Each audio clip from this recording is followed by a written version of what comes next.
हे रानी मोर तीर माना, देखो सलाह तैं सुन के बताना। हे रानी मोर तीर मायाना, देखो सलाह तैं सुन के बताना। अरे काहे तोर इरादा, तैं मोर सो रानी रे, खोलवाले तोर खाता। तैं मोर सो रानी रे, खोलवाले तोर खाता। ये बाबू तोर बात मदम है, चोर डाकू नहीं काहे के गम है। ये बाबू तोर बात मदम है, चोर डाकू नहीं काहे के गम है। मोरे पक्का हवै इरादा,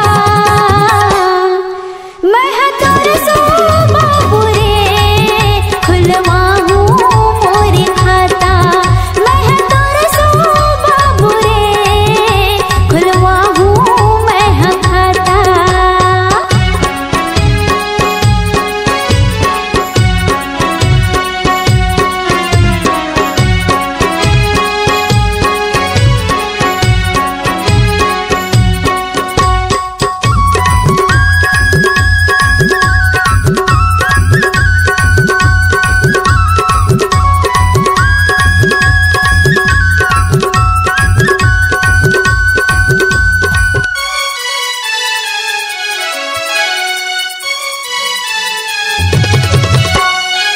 जान मालियो दोनों लरानी, होठे वो भारी खतरा।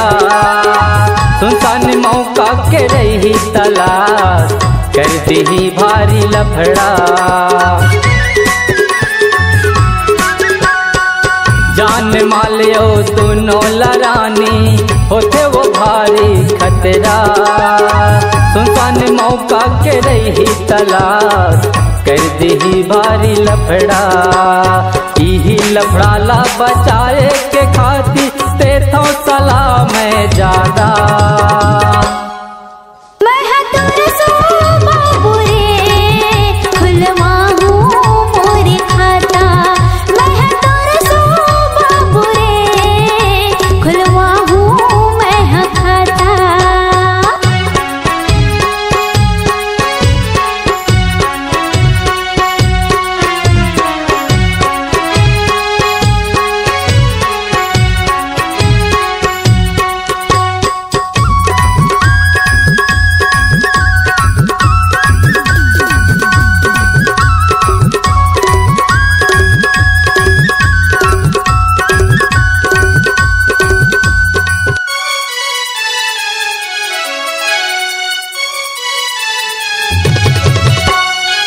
सुरक्षित रही मोर फेस, जब चाहूं मैं हाँ करूँ।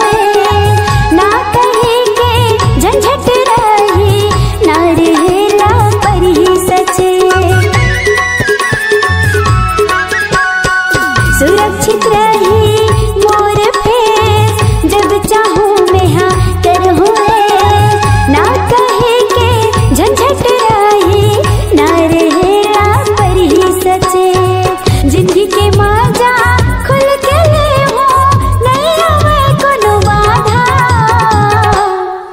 मैं तोर सो बाबू रे, खुलवाऊं मोरे खाता। मैं तोर सो बाबू रे, खुलवाऊं मैं खाता। हे रानी मोर तीर मराना, देखो सलाह तैं सुन के बताना। हे रानी मोर तीर मराना, देखो सलाह तैं सुन के बताना। अरे काहे तोर इरादा,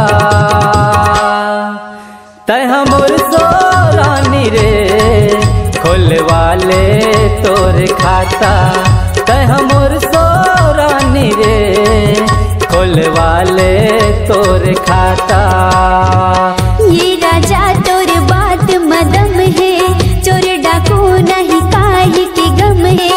ये राजा तोर बात मदम है, चोर डाकू नहीं काहे के गम है। मोरे पापा हो गए इरादा, मैं तोर सोरा जरे खुलवाहूं मोर खाता। मैं तोर सो बाबू रे खुलवाहूं मोर खाता। खोलवाले तोर खाता खुलवाहूं मोर खाता। खोलवाले तोर खाता खुलवा